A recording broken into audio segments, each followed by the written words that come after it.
Yo, what's going on, guys? It's Who Day All Day, back with another video. So today we are going to be doing something a little bit different. We're going to be doing a 2021 mock draft. Gonna get a little bit away from the Bengals news. Still gonna be doing updates and stuff like that throughout the off season, but the NFL season is coming to an end soon. So I'm gonna be getting into free agents and mock drafts, and we're gonna be doing that kind of thing on this channel until the 2021-2022 season does start for the NFL. So get right into this mock draft. This is based on the current order. It may not be like this come draft in April, but this is the current draft order if the season were to end today. So first overall pick, Jets. Pretty obvious here, Trevor Lawrence. It's a big need for them. Sam Darnold, they tried Sam Darnold a couple years ago. That experiment didn't work, so on to Trevor Lawrence. I mean, just you can put him in there. It's build around him, and he's hopefully your franchise guy. He was great coming out of high school. Was a top recruit.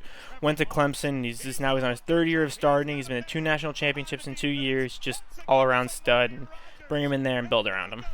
Number 2, Jags. Same thing as the Jets. Go with Justin Fields here. Quarterback, just same situation. I mean, you tried to bring in Nick Foles, didn't work. Gardner Minshew was being Gardner Minshew, but that ended up not working out. So it's same thing. Bring in a quarterback, build around him, go get your franchise guy, and hopefully go win some Super Bowls. So this is kind of where I think the draft truly starts. I mean, this pick can even kind of be scripted for the Bengals too if we are here, but Trevor Lawrence and Jets and Jags have to go Trevor Lawrence, Justin Fields. I mean, there's nothing about it. You have to go quarterback there. So Bengals, I think they go Penei Sewell. Bengals, we need an offensive line. We need to protect Joe Burrow. We found our quarterback. Other than like the Jets and the Jags, we got our guy. Now we need to protect him. We need to build around him, just like the Jags and the Jets need to do. We need to build around him. So that starts up front with the offensive line. He already got a bad knee injury. If he's going to come back next year, we need someone to protect him, and I think that's definitely Penei Sewell. I think he would probably have been the number 1 tackle taken last year, and that was a stacked tackle class. I mean, this kid's just an absolute stud. He did opt out this year, but it doesn't matter. He has 2 years of good experience at college, and I think he's the pick to help out the Bengals. So next pick, Dallas Cowboys. I think they go Patrick Surtain here. He's the top corner in this draft, and they definitely need it. Their secondary has been atrocious this year. They're on pace to like allow the most yards per game given up, or some kind of like they're going to go down as like an historically bad defense. They got Trayvon Diggs last year in the second round. Bring him back up. He's injured right now, so you get him back next year. Pair him back up with Patrick Surtain and let those two be your corner 1 and corner 2 on both sides of the field, and hopefully in a couple of years those guys turn out to be very good. Now, Chargers at 5. I can see them definitely trading out of the situation. We're not doing that, though. So if they keep the pick, I see them going Greg Rousseau here. I can see them doing Greg Rousseau here. This pick's kind of up in the air for me, but I have them going Greg Rousseau because Melvin Ingram is on a contract year. So I think you let him go. He's been injured. He's been on IR this entire year. Let him go in free agency. He's not worth paying. He's already like 32, 33. Pair Gregory Rousseau up with Joey Bosa, and that's going to be ridiculous to try to block both those on the edge. Next pick would be the Panthers, and I would see them either going Caleb Farley or Micah Parsons here. Caleb Farley is a corner, and Micah Parsons is a linebacker. I do have them going Caleb Farley in this mock draft, just to help out that secondary. Caleb Farley would or could have been my number 1 corner in this draft, but he did opt out this year, so I didn't have him jumping Surtain unless Surtain started playing really bad this year, which isn't the case. But Caleb Farley is an absolute stud. He's about the same height and same weight as Surtain, but he's definitely faster. He's got true like 4.3 speed. He's quick. He's fast. He's very athletic. So I like him a lot, and I have him going to the Panthers. Next would be 7 for the Falcons, and I had them getting Kwity Paye out of Michigan, the defensive end. Kind of same thing as Gregory Rousseau. They're both studs. They were both my number 1 and number 2 defensive ends. So I think Kwity Paye could be right up there with Gregory Rousseau and how good they're going to be. But I do have him as my number 2 defensive end. So I have them going to the Falcons, just help out. They have Dante Fowler. They have Grady Jarrett. I think bring him in, help out that defensive line, because they need a lot of help on that defensive side. They just got AJ Terrell last year. You hope he gets better throughout the offseason in the second year, because they need a lot of help on defense. Now, number 8, Miami Dolphins, and this is actually the Houston Texans pick. But it is the Miami Dolphins because they traded Laremy Tunsil The Dolphins traded Laremy Tunsil to the Texans for a first-round pick. This is that first-round pick. So the Dolphins are actually doing good this year, so this is a good situation for them that they have a good record and they have 2 first-round picks, and one's ended up being early because the Texans don't have a good record. So I have them getting Jamar Chase here. They kind of just need that extra weapon on offense, that X factor.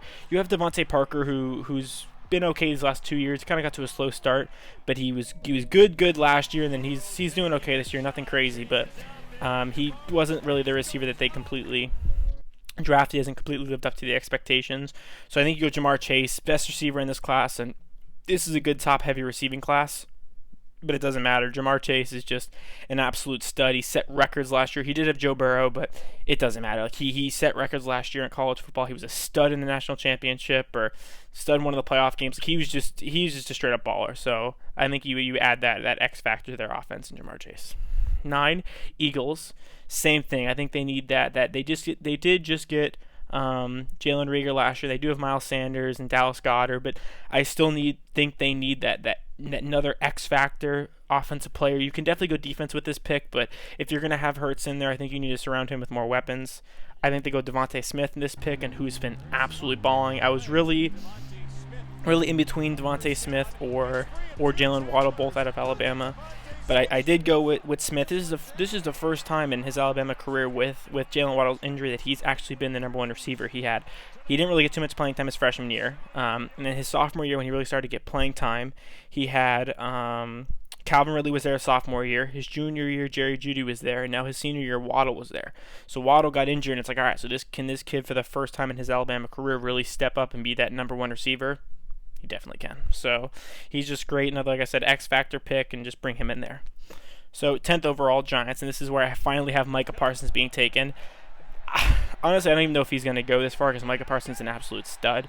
But I just think with those teams in front of them needing receivers, they just need receivers in front. So that's why I have him falling this far. I don't know if he actually is going to fall this far, but I do have Micah Parsons going to them.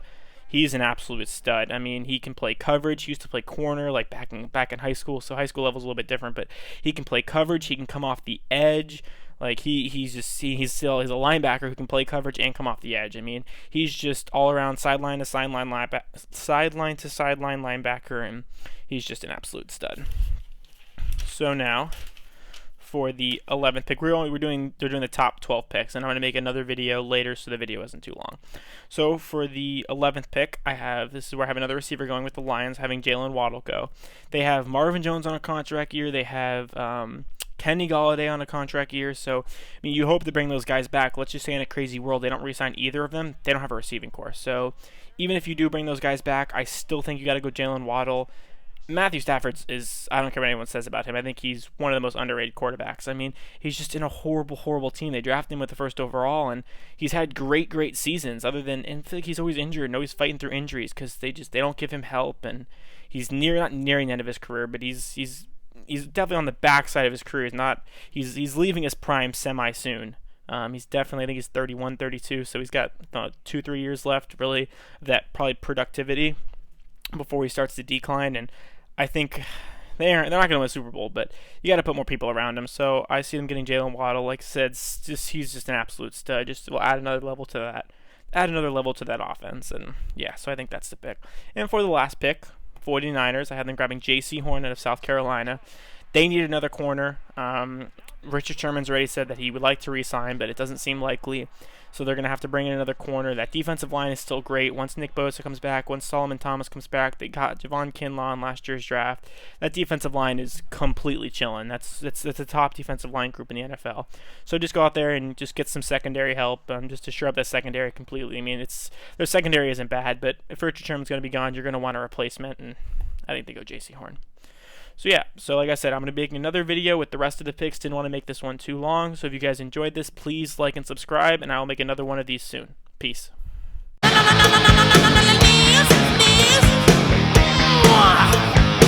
gonna watch you